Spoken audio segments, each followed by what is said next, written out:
ओम नमः शिवाय। शिवजी सदा सहाय। ओम नमः शिवाय। गुरुजी सदा सहाय। यज्ञदत्त कुमार को भगवान शिव की कृपा से कुबेर पद की प्राप्ति तथा उनकी भगवान शिव के साथ मैत्री। सूजी कहते हैं, मुनीश्वरों, ब्रह्मा जी की यह बात सुनकर नारद जी ने विनय पूर्वक उन्हें प्रणाम किया और उन्हें पूछा, भगवान भक्त वत्सल्य भगवान शंकर कैलाश पर्वत पर कब गए और महात्मा कुबेर के साथ उनकी मैत्री कब हुई? परिपूर्ण मंगल विग्रह महादेव जी ने वहाँ क्या किया, ये सब मुझे बताइए। इसी सुनने के लिए मेरे मन में बड़ा कौतूहल है। ब्रह्मा जी ने कहा, नारद सुनो, चंद्रमौली भगवान शंकर के चरित्र का वर्णन करता हूँ। वे कैसे कैलाश पर्वत पर गए और कुबेर की उनके साथ किस प्रकार मैत्री हुई, ये सब सुनाता हूँ। काम्पितुल्य नगर में यज्ञदत्त नाम से प्रसिद्ध एक ब्राह्मण रहते थे, जो बड़े सदाचारी थे। उनके एक पुत्र हुआ जिसका नाम ओडमेकी था। वह बड़ा ही दुराचारी और जुआरी हो गया था। पिता ने अपने उस पुत्र को त्याग दिया। वे घर से निकल गया और कई दिनों तक भूखा भटकता रहा। एक दिन वह नैवेद्य चुराने की इच्छा से एक शिव मंदिर में गया। वहाँ उसने अपने वस्त्र को जलाकर उजाला किया। यह मानो उसके द्वारा भगवान शिव के लिए दीप दान किया गया। तत्पश्चात वह चोरी में पकड़ा गया और उसे प्राण दंड मिला। अपने कुकर्मों के कारण वह यमदूतों द्वारा बांधा गया। इतने में ही भगवान शंकर के पार्षद वहां आ पहुंचे और उन्होंने उसे उनके बंधन से छुटा दिया। शिव गणों के संग से उसका हृदय शुद्ध हो गया था, अतः वह उन्हीं के साथ तत्काल शिवलोक में चला गया। वहां सारे दिव्य भोगों का उपभोग तथा उमा महेश्वर का सेवन करके कालांतर में वह कालिंग राज अरिदम का पुत्र हुआ। वहाँ उसका नाम था दम। वह निरंतर भगवान शिव की सेवा में लगा रहता था। बालक होने पर भी वह दूसरे बालकों के साथ शिव का भजन किया करता था। वह क्रमश युवा अवस्था को प्राप्त हुआ और पिता के परलोक गमन के पश्चात राज सिंहासन पर बैठा। राजा दम बड़ी प्रसन्नता के साथ सब ओर शिव धर्मों का प्रचार करने लगे। भोपाल दम का दमन करना दूसरों के लिए सर्वथा कठिन था। ब्राह्मण समस्त शिवालयों में दीप दान करने के अतिरिक्त वे दूसरे किसी धर्म को नहीं जानते थे। उन्होंने अपने राज्य में रहने वाले समस्त ग्रामोध्यक्षों को बुलाकर यह आज्ञा दे दी कि शिव मंदिर में दीप दान करना सबके लिए अनिवार्य होगा। जिस जिस ग्रामाध्यक्ष के गांव के पास जितने शिवालय हों, वहाँ बिना कोई विचार किए सदा दीप जलना चाहिए। आजीवन इसी धर्म का पालन करने के कारण राजा दम ने बहुत बड़ी धर्म संपत्ति का संचय कर लिया। फिर वे काल धर्म के अधीन हो गए। दीपदान की वासना से युक्त होने के कारण उन्होंने शिवालयों में बहुत से दीप जलवाए और उसके फल स्वरूप जन्मांतर में वे रत्नमय दीपों की प्रभा के आश्रय हो अलकापुरी के स्वामी हुए। इस प्रकार भगवान शिव के लिए किया हुआ थोड़ा सा भी पूजन या आराधन समय अनुसार महान फल देता है। ऐसा जानकर उत्तम सुख की इच्छा रखने वाले लोगों को शिव का भजन अवश्य करना चाहिए। वह दीक्षित का पुत्र जो सदा सब प्रकार के अधर्मों में ही रचा पचा रहता था, देवयोग से शिवालय में धन चुराने के लिए गया और उसने स्वार्थवश अपने कपड़ों को दीपक की बत्ती बनाकर उसके प्रकाश से शिवलिंग के ऊपर का अंधेरा दूर कर दिया। इस सत्कर्म के फलस्वरूप वह कलिंग देश का राजा हुआ और धर्म में उसका अनुराग हो गया। फिर दीप की वासना का उदय होने से शिवालयों में दीप जलवाकर उसने यह दिक्पाल का पद पा लिया। मुनीश्वर, देखो तो सही, कहाँ उसका वह कर्म और कहाँ वह दिक्पाल की पदवी जिसका यह मानव धर्म प्राणी इस समय यहाँ उपभोग कर रहा है। तात, यह तो उसके ऊपर शिव के संतुष्ट होने की बात बताई गई। अब एक चित्त होकर यह सुनो कि किस प्रकार सदा के लिए उसकी भगवान शिव के साथ मित्रता हो गई। मैं इस प्रसंग को तुमसे वर्णन करता हूँ। नारद, पहले के पाद कल्प की बात है। मुझ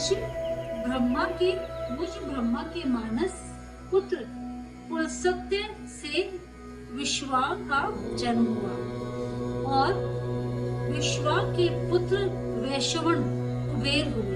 उन्होंने पूर्व काल में अत्यंत उग्र तपस्या के द्वारा त्रिनेत्रधारी महादेव की आराधना करके विश्वकर्मा की बनाई हुई इस अलकापुरी का उपभोग किया। जब वह कल्प व्यतीत हो गया और मेघ वाहन कल्प आरंभ हुआ, उस समय वह यज्ञदत्त का पुत्र, जो प्रकाश का दान करने वाला था, कुबेर के रूप में अत्यंत उत्साह तपस्या करने लगा। दीपदान मात्र से मिलने वाली शिव भक्ति के प्रभाव को जानकर वह शिव की चित प्रकाशिका काशीपुरी में गया और अपने चित्त रूपी रत्नमय प्रदीपों से 11 रुद्रों को उद्बोधित करके अन्य भक्ति एवं स्नेह से संपन्न हो वह तन्मयता पूर्वक शिव के ध्यान में मग्न हो निश्चित भाव से बैठ गया। जो शिव की एकता का महान पात्र है, तप रूपी अग्नि से बढ़ा हुआ है। काम, क्रोध आदि महा विघ्न रूपी पतंगों के आघात से शून्य है। प्राण निरोधी रूपी वायु शून्य स्थान में निश्चित भाव से प्रकाशित है। निर्मल दृष्टि के कारण स्वरूप भी निर्मल है तथा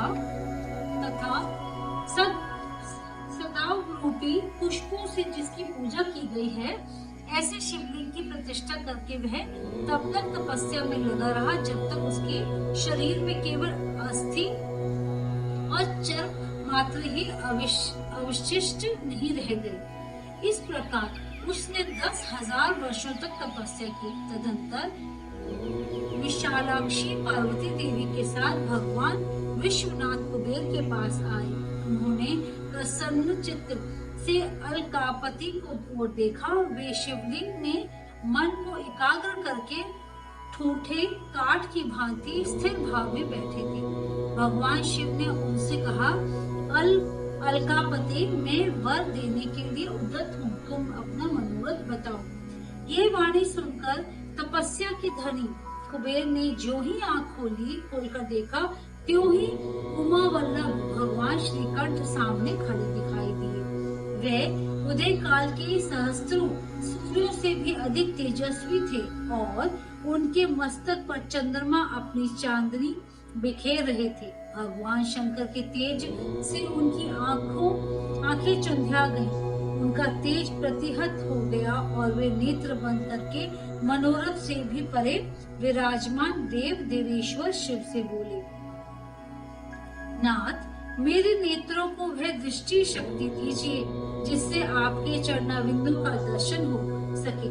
स्वामी, आपका प्रत्यक्ष दर्शन हो, यही मेरे लिए सबसे बड़ा वर है। ईश, दूसरे किसी वर से मेरा क्या प्रयोजन है। चंद्रशेखर, आपको नमस्कार है। कुबेर की यह बात सुनकर देवादिदेव उमापति ने अपनी हथेली से उनका स्पर्श करके उन्हें देखने की शक्ति प्रदान की। दृष्टि शक्ति मिल जाने पर यज्ञदत्त के उस पुत्र ने आंखें फाड़ कर पहले उमा की ओर देखना आरंभ किया। वह मन ही मन सोचने लगा, भगवान शंकर के समीप यह सर्वांग सुंदरी कौन है? इसने कौन सा ऐसा तप किया है जो मेरी भी तपस्या से बढ़ गया है? यह रूप, यह प्रेम, यह सौभाग्य और यह असीम शोभा सभी अद्भुत है। वह ब्राह्मण कुमार बार बार यही कहने लगा। जब बार बार यही कहता हुआ वह क्रूर दृष्टि से उनकी ओर देखने लगा, तब वामा के अवलोकन से उसकी बाई आंख फूट गई। तदंतर देवी पार्वती ने महादेव जी से कहा, प्रभु, ये दुष्ट तपस्वी बार बार मेरी ओर देखकर क्या बक रहा है? आप मेरी तपस्या के तेज को प्रकट कीजिए।